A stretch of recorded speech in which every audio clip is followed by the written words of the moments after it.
শীতের সিজনে আমার কাছে এই তরকারিটা অনেক বেশি পছন্দের। কতবার তৈরি করে খাবো এর কোনো হিসাবই থাকবে না। আর কয়েক রকম সবজি মিক্সড করে এই রকমের চচ্চড়ি রান্না করে এটা দিয়ে গরম গরম ধোঁয়া ওঠা ভাত খেতে অস্থির লাগে। যারা কখনো এই রেসিপিটা ট্রাই করেননি, একবার হলেও আমার দেখে এই রেসিপিটা রান্না করে খেয়ে দেখবেন। আমি হলফ করে বলতে পারি এই রান্নার প্রেমে আপনারা পড়তে বাধ্য হবেন, যারা কিনা আমার মতো সবজি খেতে অনেক বেশি ভালোবাসেন।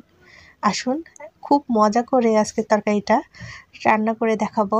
এখানে আমি পেঁয়াজ কুচি নিয়েছি, বড় সাইজের 3টা পেঁয়াজ কুচি করে নিয়েছি।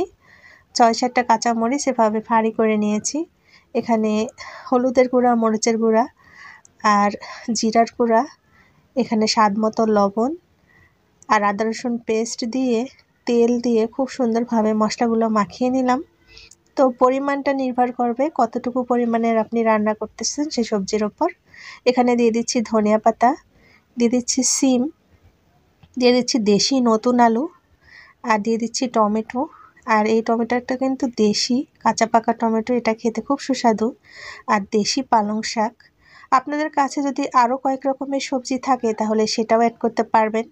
আমার কাছে যে কয়টা সবজি ছিল, আর বিশেষ করে ধনিয়া পাতা আর পালং শাক মাস্ট দিবেন এর মধ্যে, তাহলে টেস্ট কিন্তু খুবই মজার আসে। তো সবগুলো সবজি খুব সুন্দরভাবে মশলার মধ্যে মাখিয়ে নিচ্ছি। এটা রান্না করা কিন্তু খুবই সহজ, তবে কিনা খেতে খুবই সুস্বাদু।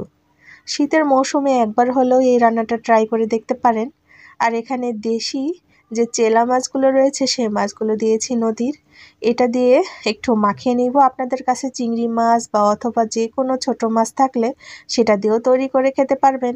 আবার যদি চান যে এর মধ্যে কোনো শুটকি কিছু দিবেন, সেই শুটকিটাও কিন্তু দিতে পারেন। তো সেটার একটা আলাদা ঘ্রাণ আসবে। তবে কিনা আমার কাছে এই নদীর মাছটা দিয়ে এই চচ্চড়ি খেতে সবচেয়ে বেশি ভালো লাগে। পরিমাণ মতো পানি দিলাম চাপা চাপা, আর এখন ঢাকনা দিয়ে ঢেকে আমি চুলায় বসিয়ে দিয়েছি। আর যেহেতু এখানে সবজি এবং ফ্রেশ শাক ছিল, তো সে থেকেও কিন্তু অনেকগুলো পানি উঠেছে। আর এই পানিটা যখন একদম নিচের দিকে চলে যাবে তখনই রান্না হয়ে যাবে। আর এটা রান্না করতে করতে বুঝবেন এ থেকে এত সুন্দর একটা ঘ্রাণ আসে, তখনই মনে হয় কখন এই রান্নাটা শেষ হবে আর গরম গরম ভাত নিয়ে খেতে বসে যাব। আর বিশেষ করে এই রান্নাটা যদি থেকে যায়, পরের দিন এটা দিয়ে ভাত খেতে আরও বেশি সুস্বাদু লাগে। একদম রান্নাটা রেডি, দেখুন কতটা সুন্দর হয়েছে আর কতটা লোভনীয়। কালারটা দেখেই মনে হচ্ছে এখনই খেতে বসে যাই। তো এত সুন্দর হয়। আপনাদের কাছে যে কয়টা সবজি থাকবে শীতের সিজনে এরকমের একটু রান্না করে বেশি করে রেখে দিবেন, তাহলে দেখবেন পরের দিন এটা দিয়ে খেতে অনেক বেশি ভালো লাগতেছে। তো রান্না তো আমার হয়ে গিয়েছে, আর এখন আমি বেড়ে নিচ্ছি। আর এই রান্নাটা করলে সেদিন আমার একটু ভাতের চাল বেশি বাড়িয়ে দিতে হয়, কারণ এত বেশি পছন্দ করে বাসার সবাই এই তরকারিটা।